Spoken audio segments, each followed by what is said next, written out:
A 7 to 70 person engineering team does what a 7,000 person team does today. You're in an era where you're starting small, but because you started in this era, you will most likely never grow big. He is Marty Ringlein, co-founder and CEO of Agree.com. You told students to treat product strategy the same like a venture portfolio. And how do you teach that at your class? Let's just say for Power Law to work, you're going to do 12 things. You need 11 to fail and one is going to have an outsized return. That means you need to be 8% right. That means you're going to be 92% wrong. That's wild. Today, AI is enabling anybody with a prompt to disrupt a $10 billion incumbent. I've often talked to founders and I realize they're the bottleneck. But like, you brought these people on to build this monster with you. So like, let them cook, like get out of their way. The founder has to sign every contract and send every invoice and wants to track all the revenue, which I get, revenue is important. But like, why do you have 10 invoices on your desk ready to go out? Because you're busy. Let's play some Jenga. So you're the guest, so you can pull the first one. The thing I love most about the game of Jenga, it's one of the only games in which there is no winner, there is only a loser. Oh.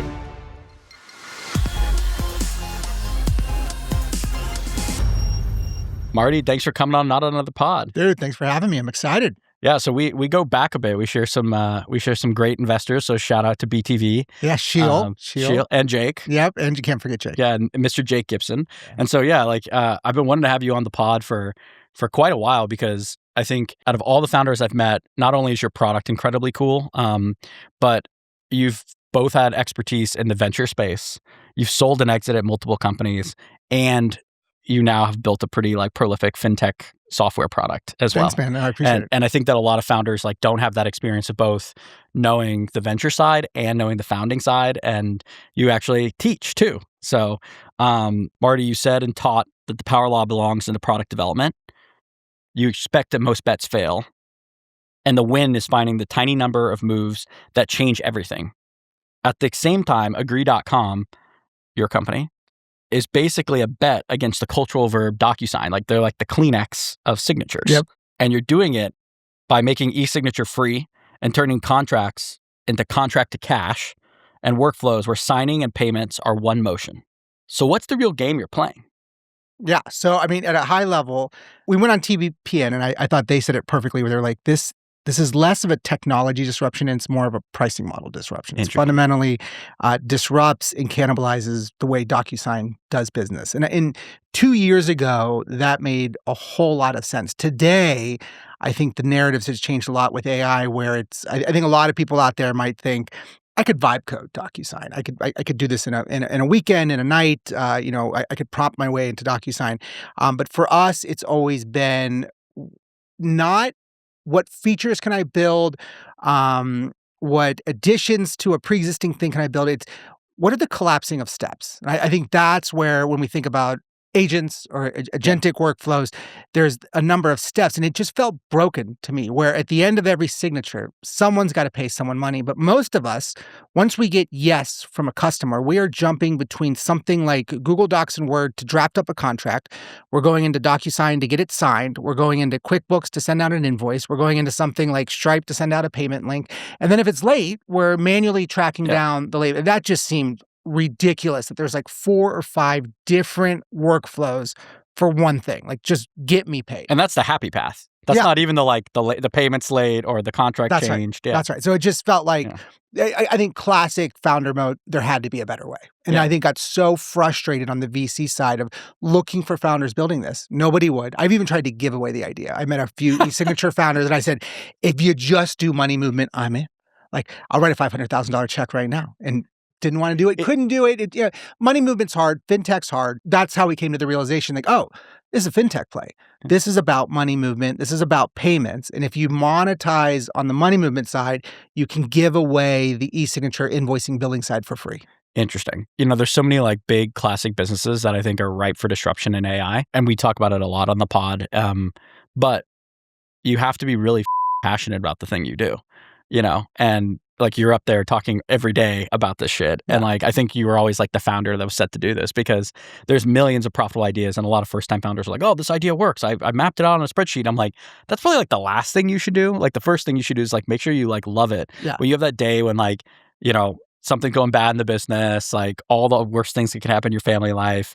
and you still love the problem, like that's finding a good company. And it's something that goes unsaid a lot where if you just look at the landscape of startups and entrepreneurs tackling big ideas, and let's just say there's a bunch of Stanford grads about to go into YC and build things that don't scale, there aren't a lot of folks who care about e-signature. We'd always said there's a lot of boring industries, toilet paper, sanitation, but e-signature's up there. And so nobody really cares. But they didn't care because they didn't connect the dots. They didn't realize, hey, there's another way to make money at this game, and that the e-signature is just an invitation to be invoiced. And if you invoice and you do payments, then you can monetize there, and you can actually do something bigger than e-signature. I think everyone for the last 22 years thought e-signature was just e-signature, and even DocuSign, and they thought there couldn't be anything more.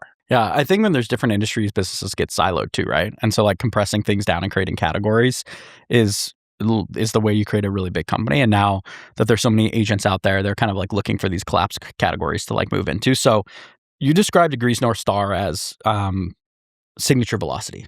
Yeah. I think that's like really bright. One of my other favorite ones is I believe Stripe's North Star has always been total transaction volume divided by manual support hours, because they were counter-positioned against Fiserv or FIS. And they're like, okay, it takes forever to like code into this and you have to talk to a person. So ours is going to be really fast growth. So everyone in the organization, the investors know what to build, know what it's at. So like, I've been talking about this a lot with my portfolio companies. Like, what do you think founders misunderstand about done in B2B or like, that North Star metric? Yeah. So I look at North Star metrics, BHAGs, very big, hairy, audacious goals. The big thing, the KPI that you're after, I want the one that is unattainable, hard. And I think for a lot of us, it's, what does it take to IPO?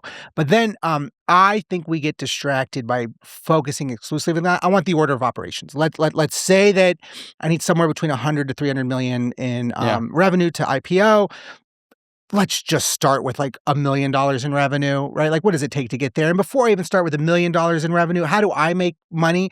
I take it's a payments game. I actually think it's like, to your point, I love reverse engineering the IPO, but like the IPO market's changed so much. I actually think it's about like, where do you find leverage, or like where do you find alpha at like the smallest scale, and how do you build that leverage point, and then how do you expand that leverage point so that you have multiple paths to like north of 150 million to 300 million of ARR. Yeah, and I think it's and I think on that it's what's your edge, what's your wedge, what do you see that the world doesn't see? And so for us, it's a payments game. That means that we take, just like Stripe, a small tiny percentage of every payment. So it only works at scale. Before I even worry about ARR or revenue or profitability or unit economics, none of that matters, because I only get paid if an invoice gets paid. And which means I only get paid if an invoice gets sent, which means I only get paid if a contract gets signed and invoice is attached to it, which means I only get paid if a contract, is created. So it's like, I got to start with signature and a pulse. Like, that's actually the number one thing that matters. I need a lot of people with a lot of pulses, sending a lot of contracts for a lot of signatures, and a percentage of them will have invoices, a percentage of them will get paid on platform, and I will take a small percentage of those. And then at scale, over long periods of time, we will have an IPO'd monster. It's almost like, have you ever heard about the 7 whys? Like when you're trying to get like the root cause of a problem, you have 7 whys. Like, it's almost like the metric version of that. It's like, okay, yeah, you need to make 300 million, but what would like create to that? And then you ask that 7 times and you're like, actually, I need a shitload of people sending a shitload of contracts and getting paid. Yeah. So we're, constantly in the fundraising game, and somebody had asked me, an investor, about the next raise. And, they'd asked about ARR, and they'd referenced some Carta data about traditional metrics that people had hit in the space.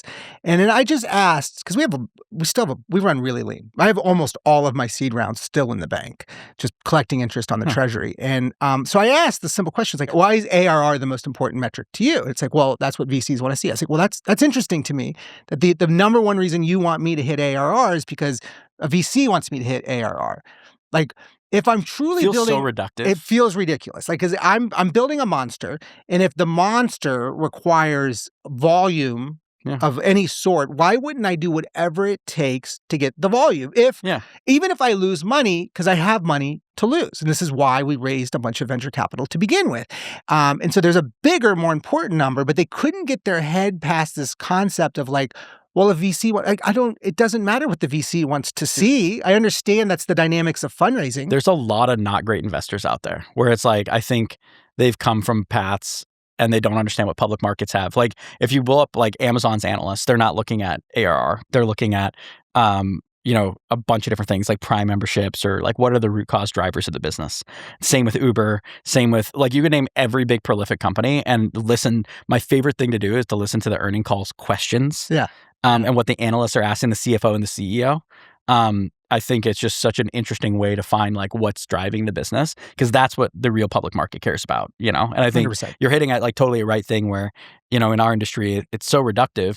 But then if you're betting on all these companies that are SaaS off of an ARR multiple, and then Salesforce's multiple goes from 30 of free cash flow down to 15, what does that do to the VC model? Right. And what does that do for the ARR multiple? Which, by the way, that happened the other week.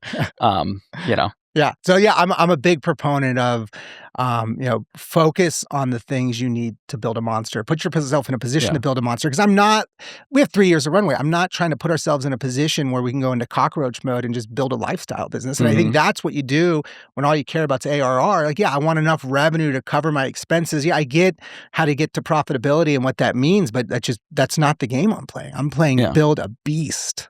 Totally. You're also Professor Marty. Yeah. I almost said Professor Morty. I watch a lot of Rick and Morty. Professor Marty, and your class at Northwestern, you told students to treat product strategy the same like a venture portfolio. You may try things, assume most fail, and mark failure as expected as the cost of finding an outsized win. Bring this down to the calendar. How many concurrent bets should an early team run? What's your kill criteria? How do you prevent the CEO's favorite idea? Yeah. I love that one. From becoming the non-killable zombie. Because like I feel like we all as CEOs have non-killable zombies. I know I probably do. So like how should we think about that? And how do you teach that at your class? Yeah. So I think this is, if you'd asked this question last year, hey, how do you do, let's just say for Power Law to work, you got to do 12 things. You need 11 to fail and one is going to have an outsized return. So I need 1 out of 12. That means you need to be 8% right. That means you're going to be 92% wrong. That's wild, right? Imagine going to your boss and just be like, hey, I'm going to be 92% wrong and you're going to love it. But it's because the 8%, when I'm right, the business is fundamentally different. Yeah. Everything's changed. Nothing's the same. It's that iPhone moment. And so a year ago, if we had this conversation, I think we'd be discussing how do you do 12 things at a magnitude that could fundamentally shift the business. Today, the shtick that I'm on is we're all talking about SaaS is dead, AI is enabling anybody with a prompt to disrupt a $10 billion incumbent. But that is, I get frustrated because that is assuming that the person who's going to prompt their way to building DocuSign, for example, is just going to build what we already have. That's flawed because, 2 steps ahead, like what will the next DocuSign look like? It won't look anything like DocuSign. But it assumes that the current cohort of builders, people who could actually write code, who have been spent the last 2 decades building, are doing nothing. They're only going to move quicker, faster. So what they're going to do now, the way I would answer this question, is these AI tools that allow anybody off the street to write SaaS software also enable builders to build 12 iterations of almost anything. And I don't mean the old A/B testing where we change the border radius or we change shades of blue. Like radically different. I'm talking, not feature different. I'm talking the entire 12 different versions of the application, 12 different value props, 12 different ICPs, 12 different monetization mechanisms, like 12 radically almost different companies simultaneously at the exact same time. I want to see somebody prompt their way to that, right? And then, so you're telling me that there's 12, engineers that are doing that, and then you're prompting DocuSign, and you're going to win? Yeah. No, yes, you beat DocuSign from 22 years ago, but you lose of the current market of builders today. I mean, I couldn't agree with you more, but I do think culturally, if you have an org that has 5,000 people, and they're screwed. Like DocuSign, 7,000 people. And I don't mean to have the whole podcast pick on DocuSign, but they need to go back to 700, right? And that's you're not getting any praises from them. But we can pick any company in probably the Fortune 500, and if you have 5,000 plus people, your speed iteration is so low. Your culture is higher instead of streamline and get efficient. And so I look at a company like Salesforce, and I don't think SaaS is dead. I actually think David Sachs covered this best the other week. SaaS isn't dead, but its value is capped. Yeah. Like investors used to look at Salesforce and look at their free cash flow and be like, I'll bet on that for 30 years. Now they're looking at it and be like, I'll bet on it for 15. Yeah. And when you think about that multiple in that way, I'm like, I don't even know if I'd bet on that in 15. Like, I think they're severely capped, you know? And so when I look at a business, like, yeah, your iteration speed's totally different. Your headcount's different, everything. And you're able to iterate faster. And in theory, I think DocuSign's moat is actually a network effect marketplace, which is hard to disrupt with software. And that's what you're really building. And it's that Kleenex brand you talked about. Totly. And they have a brand advantage. So I still say it. Just send me the DocuSign. Yeah. Oh, shit. I meant the agree. We have mandatory reading, which one of our favorite books is 7 Powers. And it's all the different moats around like how you can build moats. And I think it's so important because in the SaaS world of venture, the last 10 years in venture, it was like, oh, software's a tech moat. Software's a tech moat. Like build an online bank, the software. Now, when you can build something really good, you have a bunch of other competitors that can come in and do it. I think that creates a lot of flux and turbulence in the market, and in both like a cool way,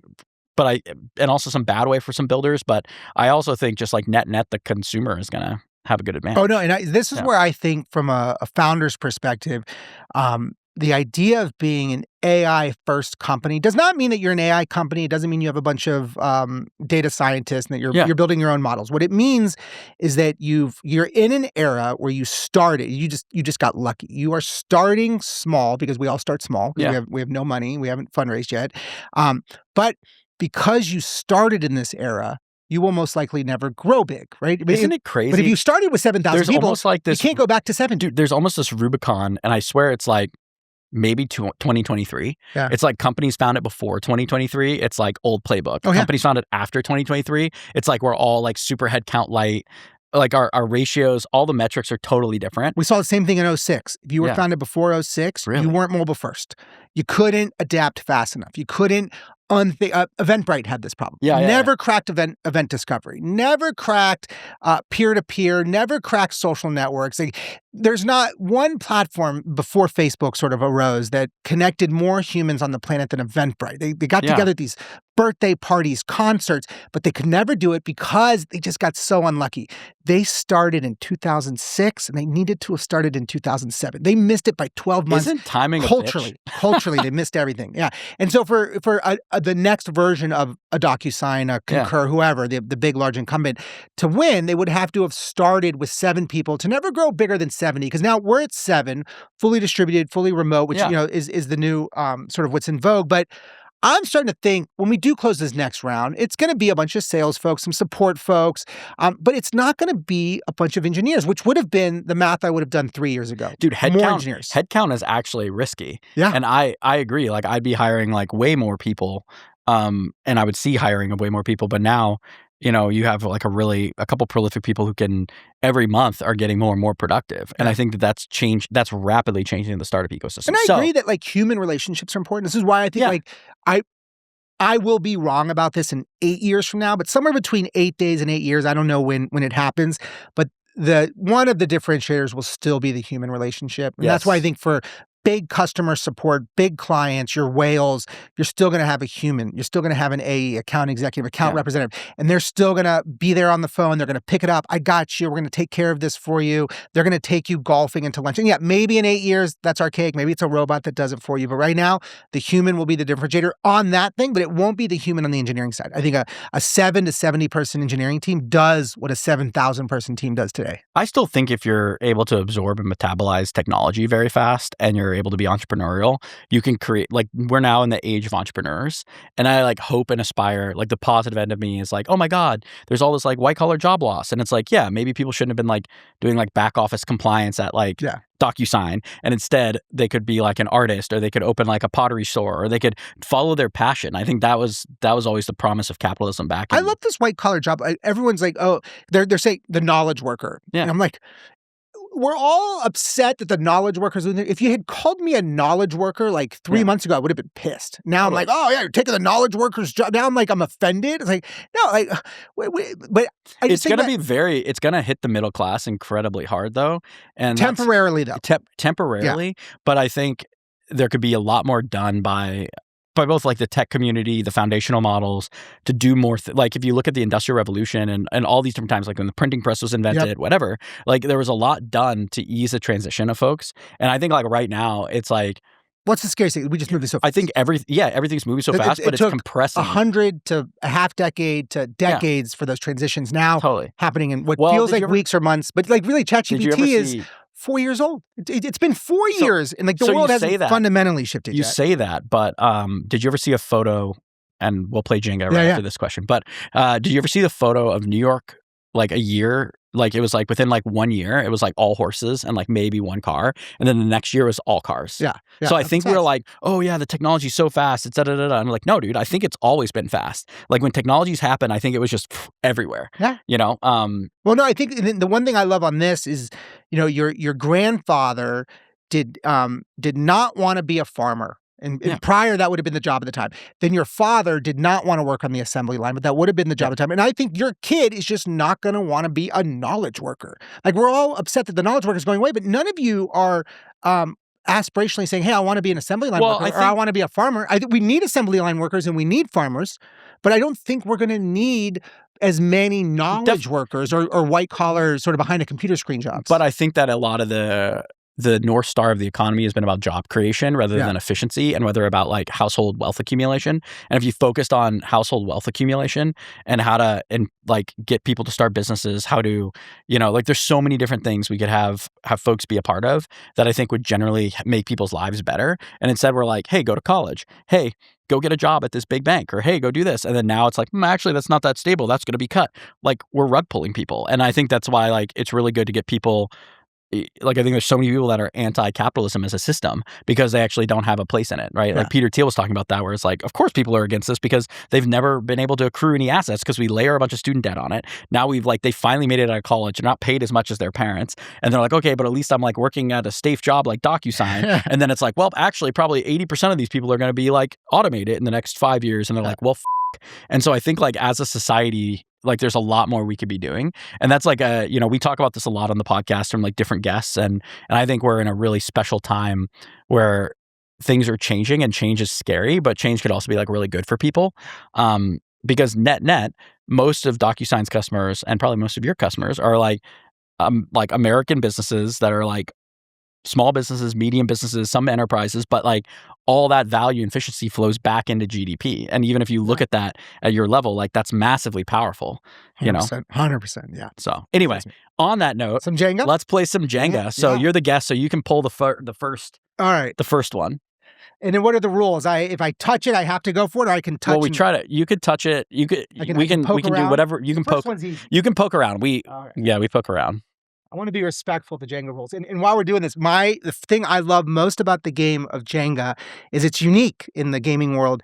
It's one of the only games in which there is no winner. There is only a loser, which I think is super interesting. This is very startup-esque. Yeah, that's what I think.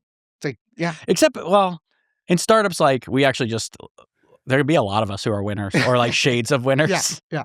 It feels more myopic than it is. But it's just so weird to have a game where your objective is not to win. Your objective is just not to lose, which is how I think about it. It's like, I think as founders, we shouldn't be aspirationally trying to win. Like our goal is order of operations. Just don't lose. Yeah. Like, make it to the mark. Actually, like I think there's a very investor perspective with founding that like a lot of us. Within 2 seconds of playing. Yeah, but it'll be funny. I know. This is feeling pretty. So your origin story. Yeah, includes a very technical unlock, OCR being materially imperfect, and then adding GPT-style context awareness to close the gap, and making real-time extraction viable. What was the moment you realized, like, oh shit, this works? Yeah, so we had a fintech that was acquired by Brex, and they brought us in to build the first version of expense management, spend, and we did bill pay, we did invoice ingestion, so you're going to pay your invoices, and Brex, being a great modern forward-thinking company, wants it to be best in breed. So they said, hey, we want the best invoicing experience you ever had in your entire life. So you upload an invoice and it grabs all the details. It's just ready to pay. Yeah, the only technology we had back then was OCR, optical character recognition. And we used the best in breed, which was Google. The problem is, even being the best, Google was only, Oh, that's a really good. Yeah. 87% accurate and reliable, which meant still you didn't have real-time processing. You still needed human in the loop. Mm-hmm. and you didn't have high levels of accuracy, which is not good for financial services. So what happens later that summer, we get access to the GPT-3 beta, and the whole world's flipping out about AI, AI this, AI, specifically generative AI. But for us, we realized, I didn't know what the G meant, generative, like what makes this different than all the other iterations of AI before it. And it's like, oh, it's context aware. Okay, it has some understanding of like what comes before and what comes after, something within the anything. And I was like, oh, so if I give it a document, it's probably going to understand it better. And so it wasn't on its own. It was AI, generative AI on top of OCR. It closed that 13% error gap almost instantaneously.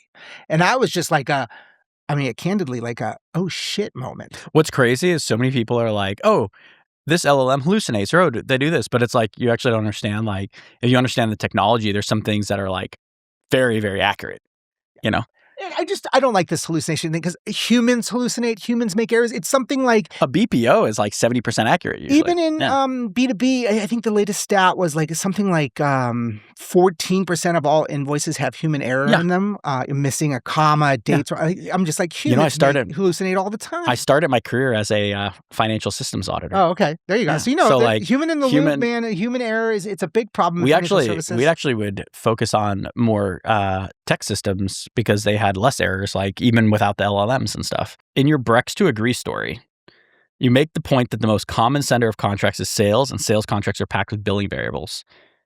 So is your product an actual sales product wearing a legal costume? If you're honest, who's like the real user here? Yeah. So when I realized, oh shit, like this is huge, generative AI on top of OCR, where and when, first thing I thought was, okay, in B2B SaaS, what is the most context-dense entity I could think of? I was like, oh, legal document. Ah, yes. I didn't win, but I didn't lose. That's all that matters. So I thought, oh yeah, legal documents are pretty dense. And so me and my co-founder, Will, thousands of legal documents at the model.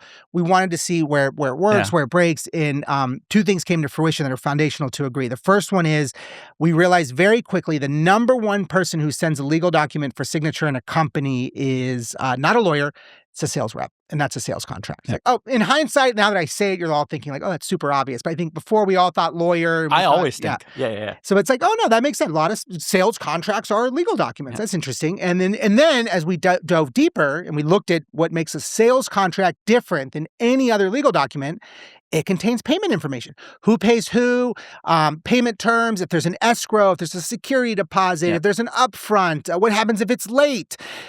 Those are just variables. And they're the exact same variables that go into an invoice or purchase order. Mm-hmm. So we thought, well, we've got this new and emerging technology that's almost near 100% accurate where I can extract all this data. And if I own the contract by doing e-signature, then I own all the data to make the invoice. And if I own the invoice, building payments and billing on top of that would, be a pretty obvious connection. And then if we monetize the payments billing side of it, we can give away the first two for free as a Trojan horse to getting more payments data. So to answer your question, the customer is anyone that moves the majority of their revenue through an invoice, right? So that's going to be mostly finance teams, but the deliverer of that is a sales team, but the originator of that is at the beginning, anyone with a signature and a pulse, because I don't care what you send out, because what's beautiful about Agree, and this is how we went from pre-seed to seed pretty quickly, is that while my ICP might be organizations with large amounts of revenue that move through an invoice, my inbound comes from the PLG motions in the product. Anyone that sends a contract for signature, when your customer gets it, if they have a really great experience signing, they're like, oh, this Agree thing, right? Somebody who I already trust and I'm doing business with. It's also just like the best domain. Not to have the podcast be this podcast sponsored by agree.com. The domain was fundamentally, especially in this business. I mean, so many founders don't focus on the domain. Like people were still hitting me with like .co shit the other day. And I was like, guys, like, okay, everyone auto-completes to .com.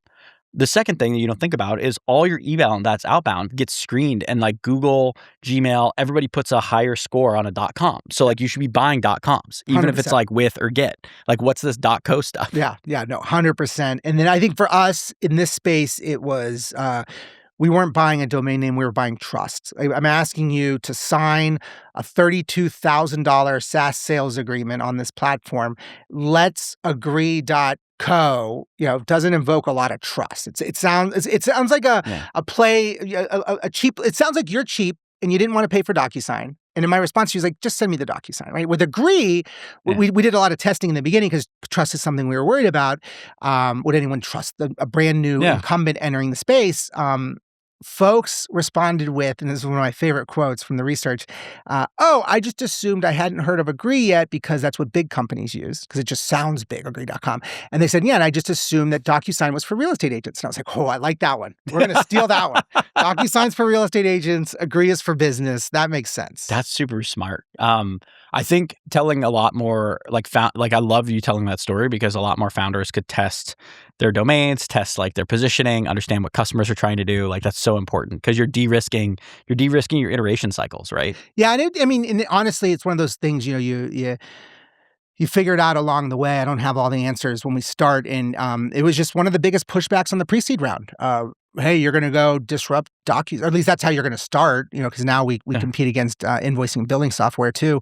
So Bill.com, QuickBooks. But they said, if you're going to go up against DocuSign, that's Kleenex. How are you going to, why would anyone trust you?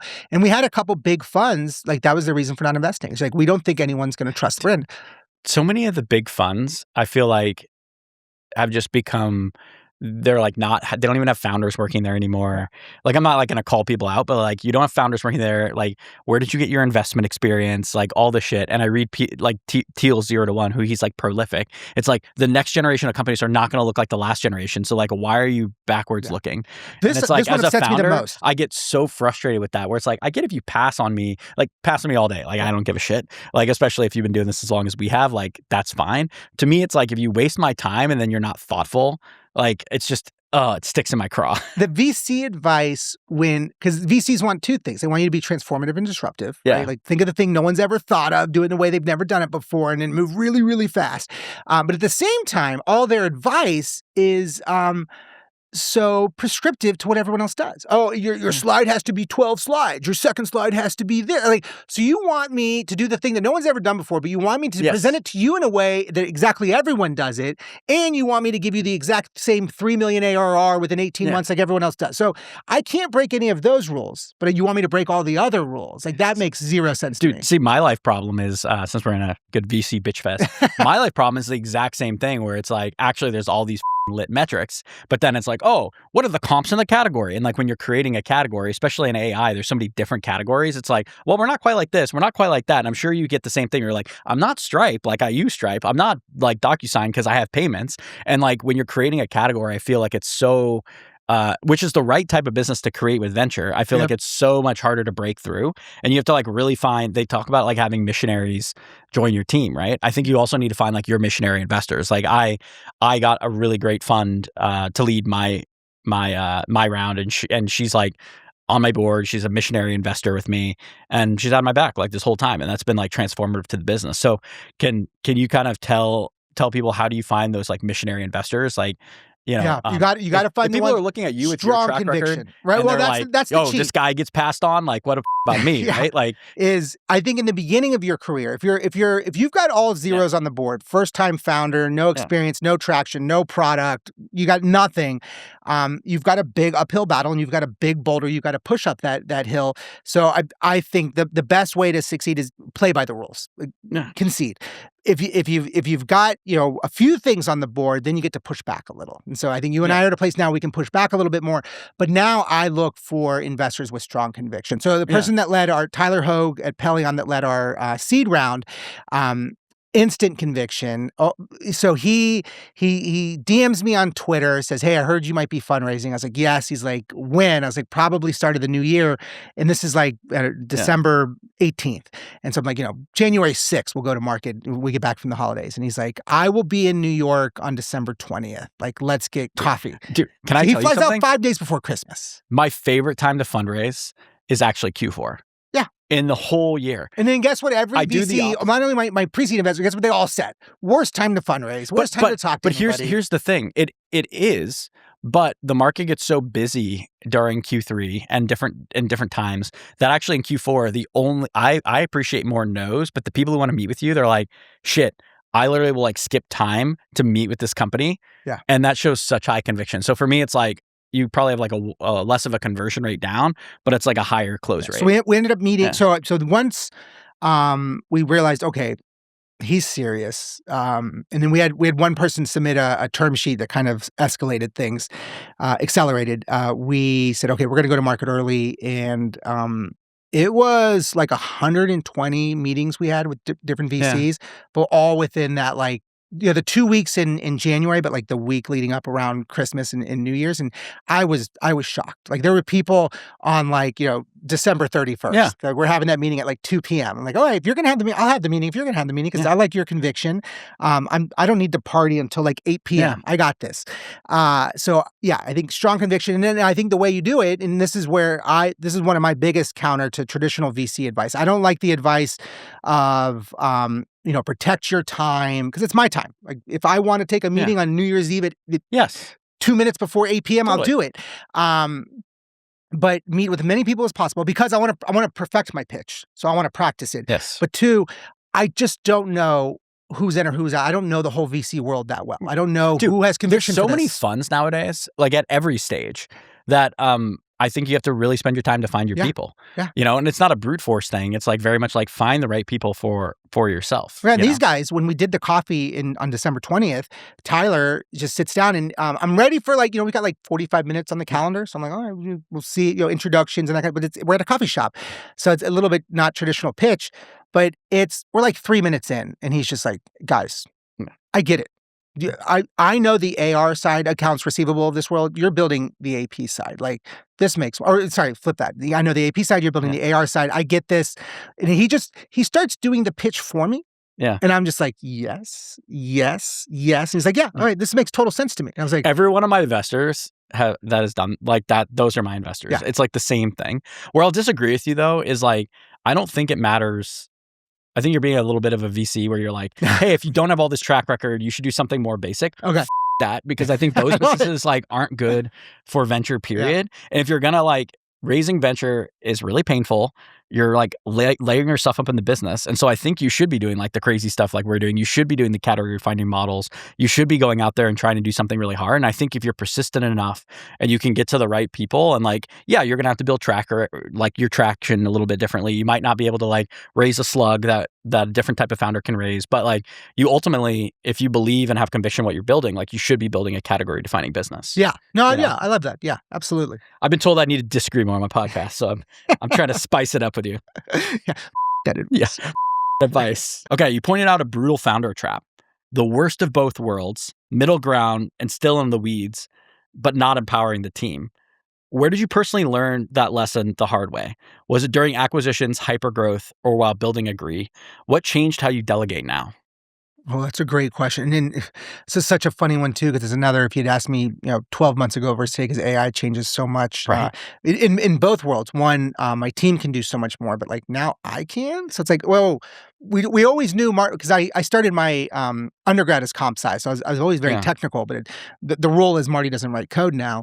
But it's maybe Marty can start writing code. Maybe Marty plus Claude. So I used to have a joke with my co-founder. It's Brennan's not allowed to touch prod. Yeah. And then literally yesterday in an Eng stand-up, I was like, maybe Brennan can touch prod. Yeah. So now, so things are changing. The answer to this question will change over the next 5 weeks, 6 weeks, 5 months. But I think, I learned early on that you've got to find the people that trust you and that you trust. And then you got to just remember that you brought them on. And I think this is what makes, a great founder is one who can recruit really well. But you brought these people on to build this monster with you. So let them cook, get out of their way. You are I think that's the hardest thing. And even when we do sales, I've often talked to founders and I realize they're the bottleneck. And really, you can't tell someone that. You got to kind of keep talking to them until they come to the conclusion, especially with invoicing. It's the founder has to sign every contract and send every invoice and wants to track all the revenue, which I get, revenue is important. But they hold, why do you have 10 invoices on your desk ready to go out? It's because you're busy. That's weird that the thing holding back revenue is you. and you're the one who's most concerned about revenue. And so I think about that with like product development, building, is like things that hold things back are me. We're releasing a new sort of new market position, less focused on DocuSign, more on the billing and payment side, but we've got a new website coming out and a little bit of modification to the brand. Now, I'm a designer, so I hold this near and dear. Yeah. But we brought in a guy who I've known for many years, this guy Jeff, to take the lead. And this is a lot for me because I've designed almost everything on the marketing side of Agree and branding side. And the first version he comes back with, like, it's good. I think most people will be like, this is great. I'm thinking like not good enough, but I'm also like, just shut up. Shut your mouth. Like, don't say anything because you're going to ruin it, because I'm a designer, so I know, like, let him cook. I bet if I keep talking, we're only going to iterate on this thing, and it's only going to be, like, marginally better, but just a marginally better piece. But if I just shut the F up, it's going to be great. And I try it. I mean, it was so hard. You don't know how hard this is for me to just shut up. I'm with you, brother. Yeah. And so I do it. I shut up. I'm like, you know what? Let's just see what happens. We can always change it later. This dude comes back about a week and a half, shows us his latest and greatest. It's like a 1.8. It's like he almost threw it all away without me saying anything. And and I'm like, this is like 98.888% perfect. Like, you did it, man. You were at like 60% before. You got me to 98. I got really excited. I was like, okay, this is the trust, man. We brought this guy in because I trusted him, because I knew him, and he came through. Dude, my new thing is sort of like how autonomous you can be without me. And like, that's sort of another way of doing it. It's like I have to go to founder mode into a thing. I think that's also like broken. I think it's a good test too. Like, I don't know, work-life balance stuff, but do the mini vacation where you go skiing for 3 days and you kind of just disconnect, only as a test. Does the whole thing burn down? I'm a big advocate of this. Also for you, like, again, you talk about power law. You need space to go think and be strategic so you can think of the power law connections to impact your business. Yeah. I recently went on paternity leave, no break whatsoever, but it was a break from my business. And that helped me just think of a ton of interesting things to do with my company, and so, and I actually, one of my mentors, Denitra, he was the European CEO of Salesforce and Amex, or not Salesforce and Amazon. And so he was just like a huge advocate of me doing this. And, I love it. I stuck to it, and it was one of the best things I ever did for my business. So being acquired 3 times changes your brain. There's a clear pattern. Include IP deal with Twitter, invite, Eventbrite, gather over to Brex. Yep. What does repeated exit plus rebuild do to a founder's psychology? Does it make you bolder, more paranoid? And what part of being acquired that founders romanticize, but it's actually brutal? Oh, that last one's easy. Just being the W-2 of somebody else's dream.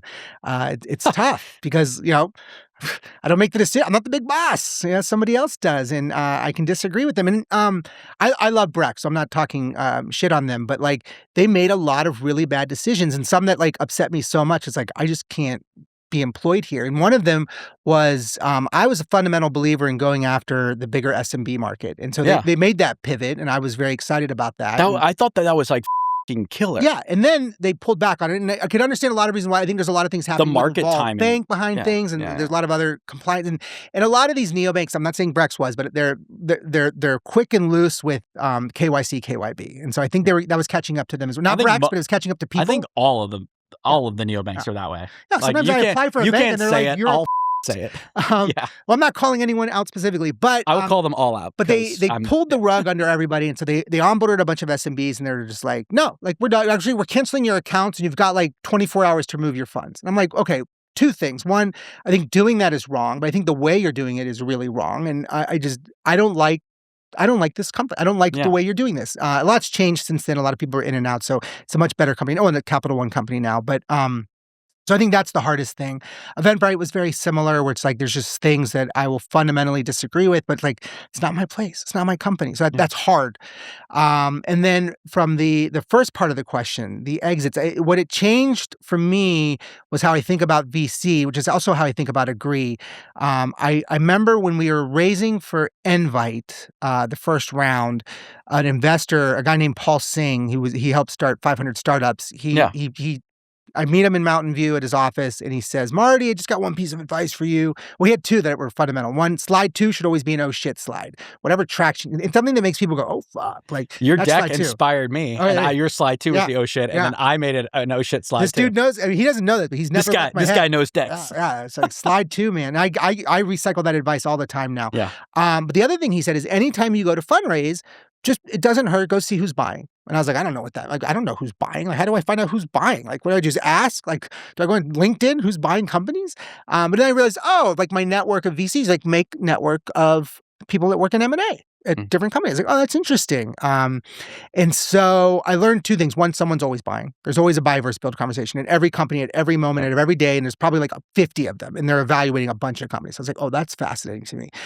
So it got me to think about things differently in two ways. One, I started thinking about the day zero when you're at the ideation phase of a startup. I started thinking, okay, if you say DocuSign, why don't I take the top 50 salespeople who no longer are there, but have worked there more than 3 years? If I pulled them aside and I'd ask them, hey, if you just had one feature where you could have closed more deals, what would it have been? And if I collectively, I bet there's a startup in that thing. And I bet, and I don't want to build a startup to sell it to DocuSign, but I bet worst case scenario, I don't go to zero because power law. Yeah. 12 bets.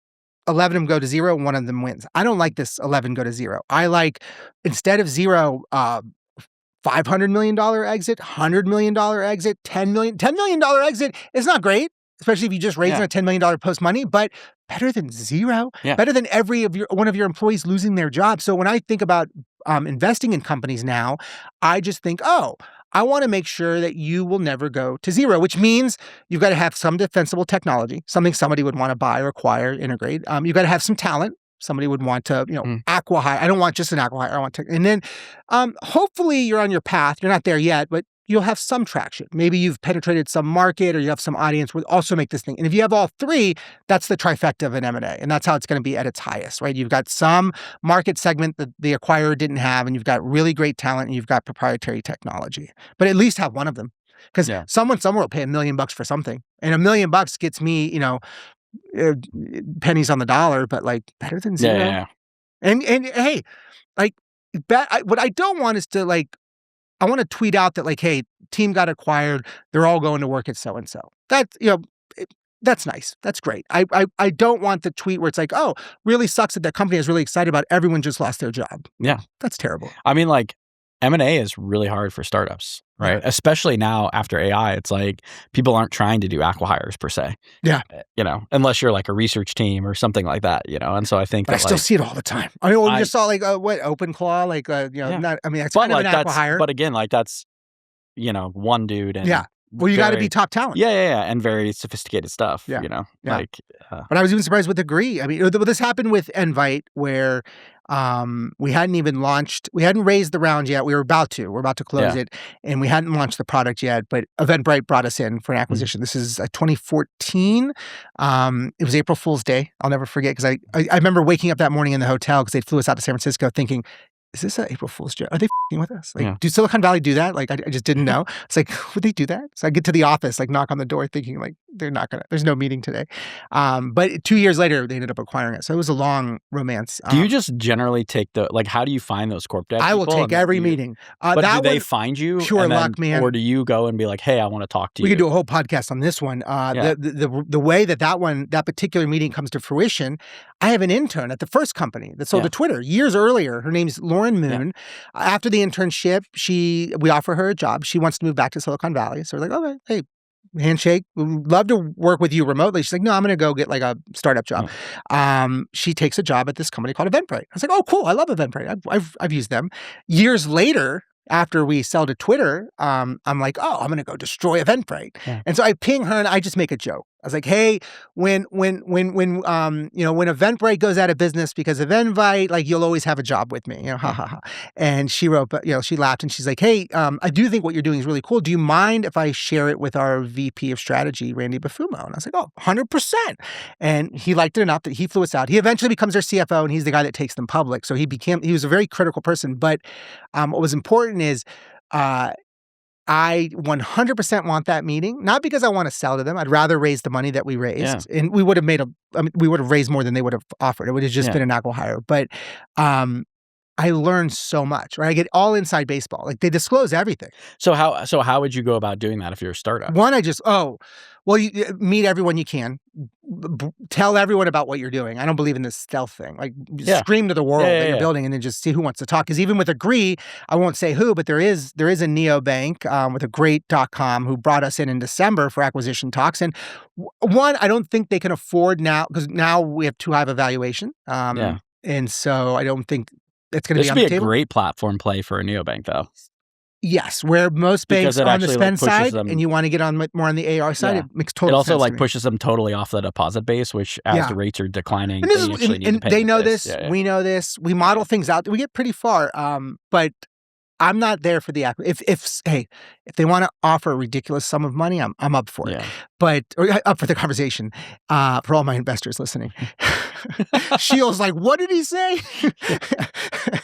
But I want to learn, Sheil. I want to hear what they have to say. And I want the inside baseball. What's their roadmap? What are they thinking about building? What's important to them? What's not important to them? With Eventbrite, it also just hacks data for you to build regardless, right? For sure. And it's good leverage. It's interesting side conversation in an investor pitch. Hey, by the way, did you know so-and-so would just talk to us? And like, oh, tell me more. They want to learn more. That's always a good hook. But the other thing with Eventbrite, Kevin Hartz, the founder of Eventbrite, he's sitting there and Kevin Hart. Yeah. Hartz with a Z. He says, he's like, oh yeah, these, event tech company. We were building a payments company that just happened to only focus on event tech, but he said, oh, yeah, these event tech companies, they're all double-sided marketplaces. And you know what kills all of them, right? Fraud. And I'm just looking I just took notes, why fraud? I was like, oh, yeah, of course. Yeah, fraud kills all double-sided marketplace. I looked at my team as we left because we're idiots. I'm like, are we a double-sided marketplace? What's a double-sided marketplace? Google double-sided marketplace. And then I'm like, ask Google, why does fraud kill double-sided marketplace? And it's like, oh, yeah, this makes, it's like, hey, guys. Thanks, Kevin. I think we should build in some fraud detection. And it just turned out for us, building fraud in 2014, the same year that Stripe's launching, Stripe doesn't have fraud radar yet. So this is early days. We are getting an MBA in fintech 101 at when fintech's coming on its, Plaid is getting stood up, Stripe's getting stood up. So it's just a badass time to be in fintech when we're not really fintech OGs, which makes the Brexit. So everything compounds on itself. Yeah. Interesting. That's, I want to do a whole podcast just on how to finesse the strategy teams because I find that interesting. Yeah. But you take that meeting, get that inside baseball. So you've been openly skeptical. This time it's different. AI doom narratives. Yeah. And in your teaching, you said generative AI means you're never starting with a blank canvas ever again, which I love. What jobs do you think are actually going away and what jobs do you think become more valuable? Where do founders misallocate headcount because they believe the hype, either pro or anti? Jobs that go, now, again, I think when we started talking about doing this pod, so much has changed where now I'm like, oh, yeah, maybe the knowledge worker is going to go away. But I just keep looking at comparables to the past. One that I really love, there's a show on Hulu called Guinness, The House of Guinness. And it's all about the guy who starts Guinness, he dies and his kids take over the Guinness brewery. But there's this moment where they're walking through the factory and one of the sons installs all of these steam engines, right? Steam is the big disruptor at the time. And he has this line where he's like, each one of these engines, it does the power of 1,000 men. And so I'm counting, I'm thinking how many, so I Google it. And so 3,000 people had worked the plant that no longer worked there anymore. But today, Guinness, I think 3,000 total people worked at Guinness in that time. And today it's 30,000 people, magnitudes, 10 times larger. But instead of just giving the beer to Ireland, there's just so many more exported jobs. The beer to China. And then the other thing I think about, which makes this question hard, is I think okay, AI, what I hate is this time is different. If we put that aside, I think it changes the conversation. But you've got a supercomputer sitting on your lap, stronger than the thing that sent the man to the moon. You've got access to spreadsheets. You have access to pivot tables, all for free software. Do you remember writing essays? And this is maybe dating us. Do you remember writing essays in school where you had to go pull an encyclopedia research thing? And learn how to an actual Britannica off of a shelf, and I had to cite. And I was realizing dude, at some point I'm gonna have to explain to my daughter, even just the notion of the internet. Yeah, I remember an earliest enough part of my life where it was we were taught about the internet, but it was yeah, that thing over there, but like here, pull this encyclopedia down to like write your book. But you have the Or write your- greatest computational machine ever invented in human history sitting on your lap, right? And yet we all the size of every finance team in every company is larger than it's ever been. Yeah. Why for the last 30 years is that true? The finance job should be gone. I mean, I can tell you that. Well, I know why. But it's the same answer to like why AI is not going to kill designers. No, it's a great book. Yeah. It's called Bullshit Jobs. Bullshit Jobs. And it's like an anthropologist wrote it, and it's about how capitalism has been co-opted by job creation instead of efficiency. So like in Keynesian economics, like you're supposed to actually get more and more and more efficient and then have extra time to like practice the arts and go hiking and all the stuff. And instead I'm like, how do I make VP at the bank? Yeah. Hire 10 people. How do I make SVP? Hire 30 people. How do I make C-level? Have a division of 100 people. And like that's why, like, I think just passively it's like, oh, if I need to make more money in corporate America, I have to hire a lot of people, and that's really antithetical to AI, and I think that's going to be a huge breaking point. Yeah, so I'm curious where it'll lead us. And so from the founder's perspective, I do think a lot of early founders, first-time founders, are thinking like, I need some kind of AI person. Maybe I need to write my own. I need to be an AI company. And I think that's a misstep. But I do think the more experienced ones are thinking, oh, I need experienced engineers, but I need less of them. And I think that's the pickle that we're in. Is I want a bunch of experienced people, because experienced people with AI are like superpowers. But now my question, the question that'll come up is, how do you get experience if all we want to do is hire? So now that's what I'm really curious about, is how this younger generation, like an 18-year-old today. I know that if I were 18, I'd be thinking of the hack of like, it's a modern day apprenticeship. How do I just go get a shitload of experience so that I'm basically experienced when I enter the market? For me, I don't use the word experience. I use like, I just want exceptional. And so for me, at any level, I want to find someone who's exceptional. And then I want the highest density of exceptional people. And then I want the highest revenue per employee. Yeah. That's how I manage it. That's a great way. And it's like, I don't really care if they're an engineer or if they're a designer or they're whatever. I just want like exceptional, because then that'll give me an edge. And I think we're all playing like basically like a talent roll up in a way. Yeah, right? 100%. Yeah, and revenue per employee, new sort of metric that we kind of look at. It's Instead of pulling stuff from Carta and being like, we're valuing you off of your 3 million ARR, I'd be like, we're valuing you off your revenue per employee. Yeah. Like, imagine if that was a conversation. Which, coming back to the M&A conversation, for the early M&As, a lot of it is the talent and the technology. And so a lot of that will come down to, we won't be looking at, what do we call it? Percentages on top of my annual revenue, multiples. It'll be, on human and headcount and talent. So the team recently resurfaced a 2019 interview where you framed R&D as unseeing the current Eventbrite to see the future, including exploring digital live events and even modeling weird adjacent ideas like what event data could unlock. What did that period teach you about innovation inside a company that already works, quote unquote? And how do you protect real R&D from the tyranny of the next quarter? Yeah, so here's my, it's your earlier point, like what frustrates me about getting acquired and being on the inside is I was leading the R&D team at Eventbrite, and we had a team of data scientists that reported in to R&D, and I was looking at all the data because we were looking at everything, or impacts on cryptography, blockchain. We didn't call it the metaverse back then, but what did virtual event experiences look like in virtual environments? But when I looked at the data side of things, two things stood out. One is that Eventbrite's growth was growing consistently, but it was on a decline at aggregate. And so I was like, okay, well, what's happening here? This is indicative of something that if it goes out for too long, it's going to start to have an impact on the which eventually it does. And then there's a global pandemic, which ruins everything. But what I first saw was, okay, let's look at all of the data and what this means. And I was like, okay, I don't think anyone at Eventbrite realizes that 99% of the events on the platform, in the database, are in the past. They've already happened. This makes sense, right? Because there's of the events that are currently on Eventbrite to buy a ticket for, they're only like, let's just say a month out, maybe 2 months out, right? So there's not that many. And then, there's a bunch more that have already happened. But then your quick quip back would be like, well, you can't buy a ticket to something that's already happened. So Yeah. but this is where like the mental model locks them in. They only make money on a percentage of ticket sale. So they could only think about events that have already existed. And so I just took 2 steps back. I was like, okay, what if you just stopped thinking about percentage of ticket sale? I want you to think about the last TED Talk you saw. Did you see it live? No. Did you buy a ticket to it? No. Did you watch it on YouTube months, years after it happened? Absolutely.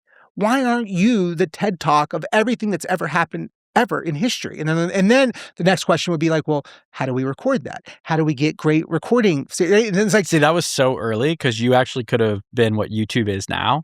And then YouTube is super into long form video right now. Or even what Clubhouse was for the moment that it was. Yeah. Because that was so I just kept blast from the past Clubhouse. So it was a constant like reason not to do something, which is how you know you're onto something. When someone's just constantly got a reason not to do something, like, oh man, this is going to be so fun to like. Now I just want to prove you wrong. That's my whole ambition. My existence, my friend. Exactly. And but then it was like, okay, so you don't want to do it because you can't monetize the way you always monetize. Well, what if you didn't? Okay, fine, we won't monetize that way. I can't do it because we can't send all of this equipment to every venue. Okay. What if it was low fidelity, which Clubhouse was? It's a bunch of people on iPhones, right? Like, but then we're like, oh, well, would that ever work? It's like, just give it a moment and we'll see. It's a revolution. And it would have helped them survive COVID if they just thought about it for a second. Yeah. Just been ready for it. Open-minded to the possibility of something. To your point earlier, the future, the next version of DocuSign will look nothing like DocuSign. But that's where I think like companies like NVIDIA and Jensen are huge. Like they're investing in quantum companies and it takes like such a mental model to be like, actually, a quantum chip could either be an asset or a liability to NVIDIA. And instead, like, let's invest in some quantum. Yeah. You know? Absolutely. Yeah. And I think this ability to rethink yourself is so important. Totally. So, Marty, I've loved having you on. Thank you for being here. Hey. You're the best. Thanks for letting me win. Yeah. Or thanks for letting me not lose. There we go. Yeah.